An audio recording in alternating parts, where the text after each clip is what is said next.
Chapter 8, Section 5, The Undivided Will of the Sonship. Can you be separated from your identification and be at peace? Dissociation is not a solution. It is a delusion. The delusional believe that truth will assail them, and they do not recognize it because they prefer the delusion. Judging truth as something they do not want, they perceive their illusions which block knowledge. Help them by offering them your unified mind on their behalf, as I am offering you mine on behalf of yours. Alone we can do nothing, but together our minds fuse into something whose power is far beyond the power of its separate parts. By not being separate, the mind of God is established in ours, and as ours. This mind is invincible because it is undivided. The undivided will of the Sonship is the perfect Creator, being wholly in the likeness of God, whose will it is. You cannot be exempt from it if you are to understand what it is and what you are. By the belief that your will is separate from mine, you are exempting yourself from the will of God, which is yourself. Yet to heal is still to make whole. Therefore, to heal is to unite with those who are like you, because perceiving this likeness is to recognize the Father. If your perfection is in Him and only in Him, how can you know it without recognizing Him? The recognition of God is the recognition of yourself. There is no separation of God and His creation.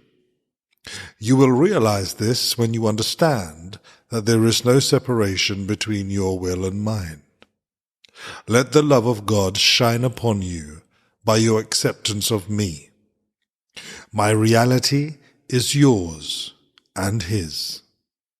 By joining your mind with mine, you are signifying your awareness that the will of God is one.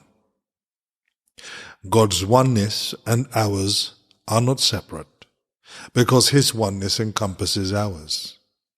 To join with me is to restore His power to you because we are sharing it.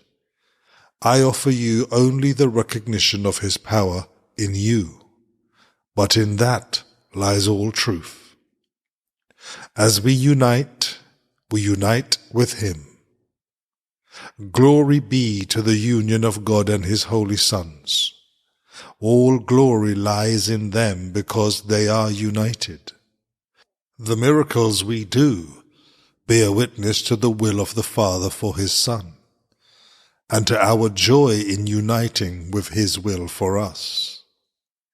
When you unite with me, you are uniting without the ego. Because I have renounced the ego in myself, and therefore cannot unite with yours. Our union is therefore the way to renounce the ego in you. The truth in both of us is beyond the ego. Our success in transcending the ego is guaranteed by God, and I share this confidence for both of us and for all of us. I bring God's peace back to all His children because I received it of Him for us all. Nothing can prevail against our united wills because nothing can prevail against God's. Would you know the will of God for you? Ask it of me who know it for you, and you will find it. I will deny you nothing, as God denies me nothing. Ours is simply the journey back to God, who is our home. Whenever fear intrudes anywhere along the road to peace, it is because the ego has attempted to join the journey with us and cannot do so. Sensing defeat and angered by it, The ego regards itself as rejected and becomes retaliative. You are invulnerable to its retaliation because I am with you. On this journey, you have chosen me as your companion instead of the ego. Do not attempt to hold on to both, or you will try to go in different directions and will lose the way. The ego's way is not mine, but it is also not yours. The Holy Spirit has one direction for all minds, and the one He taught me is yours.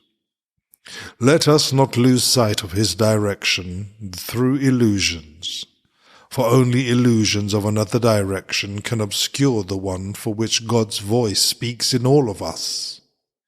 Never accord the ego the power to interfere with the journey. It has none, because the journey is the way to what is true. Leave all illusions behind, and reach beyond all attempts of the ego to hold you back. I go before you, because I am beyond the ego. Reach, therefore, for my hand, because you want to transcend the ego. My strength will never be wanting, and if you choose to share it, you will do so. I give it willingly and gladly, because I need you as much as you need me.